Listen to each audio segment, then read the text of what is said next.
The elders said his name. The village remembered. And Ezeagu, sitting alone in a throne room with a dying fire, made a decision. Not to surrender, to disappear, and come back as something worse. That was 3 months ago. Now the merchant from the port had arrived in Umuagu, and he had not come alone. His name was Cornelius Okonkwo, and he preferred it that way. Not chief, not Oga, just Cornelius. The kind of man who keeps his titles informal, because informal men are harder to hold accountable.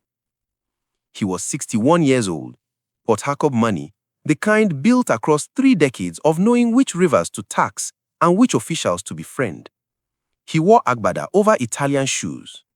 He smiled the way wealthy men smile at problems, slowly, without urgency, the way a python looks at something it has already decided is food. He arrived in Umuagu in a black SUV with tinted windows and 2 men who said nothing and stood everywhere.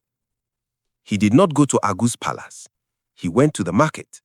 He bought things, he greeted people, he ate pepper soup at a roadside stall and told the woman it was the best he had ever tasted and meant it enough that she almost forgot to be suspicious of him.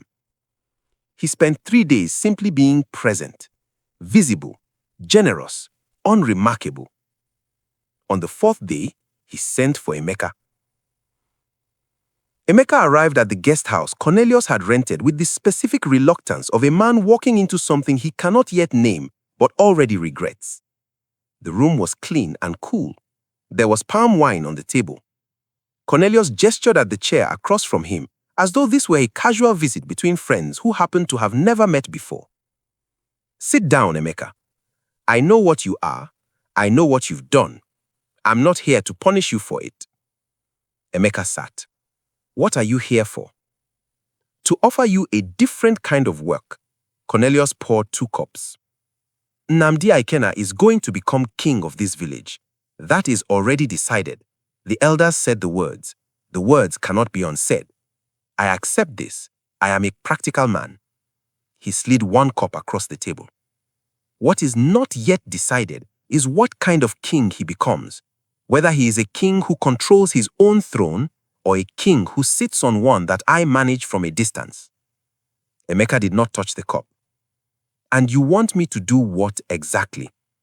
"Be his friend," Cornelius said simply, "the way you always have been, except now you report to me instead of Agu."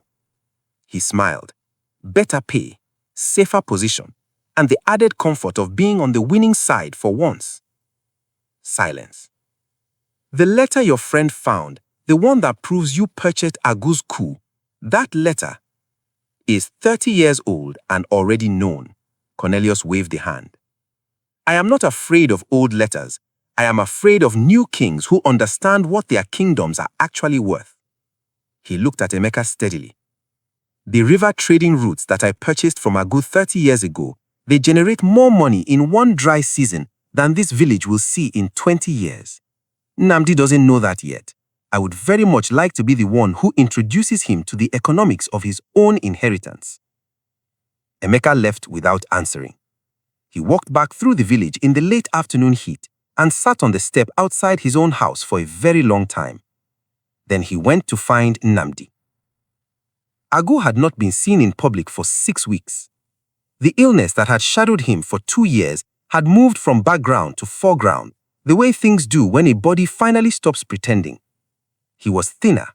His eyes had acquired the specific quality of a man calculating how much time he has left and finding the number insufficient. Chukwuemeka came to him in the evenings, and they talked, and the conversations had changed. The confident pronouncements of a man managing a kingdom gave way to something rawer, a father and son in a room with the weight of what they had built together pressing down from every surface. Chukwuemeka said one evening, "They will take everything." He was not performing authority now. He was 20 years old inside a 35-year-old body, and the child was showing. The palace, the lands, the name. Not the name. Agu's voice was quieter than it used to be, but had not lost its precision. And what good is a name if it is the only good? The old man looked at his son with something complicated, love, and guilt, and the particular grief of a man who understands that his children will inherit the weight of his choices. What I did for us. I am not asking you to forgive it. I am telling you that you are still my son, and my son does not beg, and my son does not disappear. He reached out and gripped Chukwuemeka's arm. Whatever comes, stand. Do you understand me? Stand. Chukwuemeka nodded. His face was closed in the way his father's used to be. That night, Agu sent a private message to Cornelius. Not an alliance, a warning. Do not think that because I am dying, I have become harmless. Cornelius read the message, set it down, and made a phone call. 3 days later, a man arrived in the village asking questions about land titles. Not aggressive questions, administrative ones, the kind that come with official-looking documents and polite voices. He visited the compound where Nnamdi's family had lived for 20 years. He measured, he photographed, he asked when they moved in. Adesina watched him from her doorway with her arms folded and her face absolutely still. "What is your authority?" she asked. He showed her a document. She looked at it, her eyes moving across the text with a literacy that the document carrier had clearly not expected, and handed it back. That document cites a land decree from 1987. That decree was superseded in 1993. I know because my husband consulted with the elders about it in the year before he died. She looked at the man steadily. You may tell whoever sent you that this family has survived 20 years by being ignorant. The man left. He did not come back. But the message had been received. They were trying to establish legal claim to the land before the coronation could be formalized. If Nnamdi's family could be proven to be squatters on land that had been legally reassigned, the inheritance claim became complicated. Not impossible, complicated. And in legal complications, time is always the weapon of the person with more money. Chioma had the land charter from Port Harcourt, but they needed to file it before Cornelius could file his counterclaim. They had 11 days. Chukwuemeka came to Nnamdi alone. No guard, no horse, on foot, in plain clothes, at the river at dusk, the same river where Nnamdi's mother had sat humming the royal song for 20 years. Nnamdi saw him coming and did not move. He waited. Chukwuemeka stopped 10 feet away. The river moved between them and around them, indifferent and continuous. I am not here on my father's instruction, Chukwuemeka said. He doesn't know I'm here. Nnamdi said nothing. I have read the letter, the original. Chukwuemeka's voice was controlled in the way of someone performing control. My father kept a copy. I found it. He paused. Everything your family lost, I always told myself it was politics, that your father had simply been weaker, that ours had simply been stronger. I told myself that was the whole story. He stopped, swallowed. It wasn't. No, Nnamdi agreed. It wasn't. What do you want from my family? When this is finished, what is the outcome you want? Nnamdi looked at him for a long moment. What I want, he said, is for the village to be governed correctly, by whoever holds the stool. It matters that they hold it honestly. He looked at the water. Your father can keep his name. I will not pursue your family beyond the boundaries of justice. But the land is ours, the roots are ours, and the stool belongs to whoever the elders name. He looked back at Chukwuemeka. If you want to live in Umuagu as a free man rather than a fugitive, come to the elders' meeting, speak the truth of what you know. What happens after that is up to the village. Chukwuemeka stood there in the river light for a long time. Then he nodded once and walked back the way he had come. The filing happened on the 9th day. Chioma and Emeka, at the records office in Port Harcourt, the land charter submitted under the name of the Ikenna family of Umuagu, witnessed and sealed. Cornelius's lawyers arrived on the 10th day. They were 4 hours too late.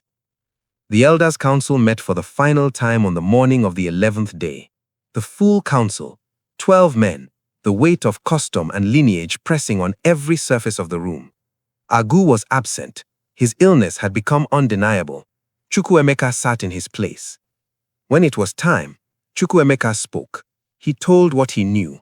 Not everything. A man is allowed to protect his father at the edges, but enough. The truth of the letter, the truth of the roots, the truth of a throne that had been purchased rather than earned. The room was very quiet when he finished. Chief Okenwa, 90 years old, the thread of custom-made flesh, looked at him for a long time, then looked at Nnamdi, a man who testifies against his own inheritance to serve the truth is not a man without honor. He raised his hand, Onye Obuya, and then for the first time in 30 years, he added the second phrase, the one spoken only at a coronation, the ancient continuation that transforms recognition into investiture. 4 words in Igbo, spoken so softly that only the silence of the room allowed them to be heard at all. The translation does not capture it entirely. Roughly, let him rise and be what he is. Nnamdi Ikenna was crowned at sunset, not in ceremony. The full ceremony would come later with all its ritual weight and communal witness. This was the council's moment. The stool carried in, the kola not broken, the names spoken over him, his name, his father's name, his grandfather's name, the line extending back to the founding of Umuagu, unbroken, restored. Adaeze stood outside the meeting hall door and heard the names through the wall. She had not been allowed inside. Custom is custom, and some customs bend slowly. But she heard it, every name, coming home. She did not hum. There was nothing left to hum toward. She simply stood in the evening air and let it settle into her, the specific feeling of a thing you have carried for so long that when you finally set it down, your arms don't know what to do with themselves. Her son came out. He looked at her. She looked at him. She did not call him king. She did not call him anything. She opened her arms the way mothers do, across all thrones, across all titles, across all 20 years of red dust and lye soap and whispered praise songs, and he walked into them like the boy he had also always been. Cornelius left Umuagu on the 12th day, quietly, in the black SUV. He had lost the land chatter battle, but he was a practical man. He would find another angle. He always did. At the village edge, his driver slowed for a woman crossing the road. It was Nnemiri, 83 years old, moving with the unhurried certainty of someone who has seen everything. She did not look at the car. She crossed the road. She went back to her hut. Cornelius watched her go. "Who is that woman?" he asked. His driver shrugged. "Just an old woman. She has lived here forever." Cornelius looked at her hut, small, smoky, unremarkable, for a moment longer than was necessary. Then he looked away. He had made the mistake just once of underestimating the old and invisible. He would not make it again. In the palace, his palace now, Nnamdi sat alone in the throne room before the council celebration began. The fire was bright. He did not sit on the stool yet. He stood before it, the carved wood, the lion's paw worked into the base, the weight of what it meant pressing down from every angle. He was not afraid. He was something more honest than afraid. He was aware of the thing he was stepping into, the size of it, the permanence. He reached into his cloth and took out the ring, set it on the arm of the throne, his father's inscription catching the firelight. Ikenna, Nnamdi. He thought of his father pressing it into his 8-year-old hands in the dark. Remember where you put it. He had remembered. For 22 years, he had remembered. He picked the ring up, slipped it on his finger. It fit. Outside in the village, a woman began to sing. Not a whisper, not the hidden register of a woman who has learned to keep the most important things to herself. Out loud, full voice, the royal praise song of the Umuagu kings, carried on the evening air across the market, across the compounds, across the river. Another voice joined, then another. Umuagu had remembered before. That was how it began. Now it was singing, and that is how things are made permanent. Thank you so much for watching. Your time means everything to me. If you enjoyed this, please subscribe so you never miss a story. There's plenty more to come, and I'm grateful to have you here.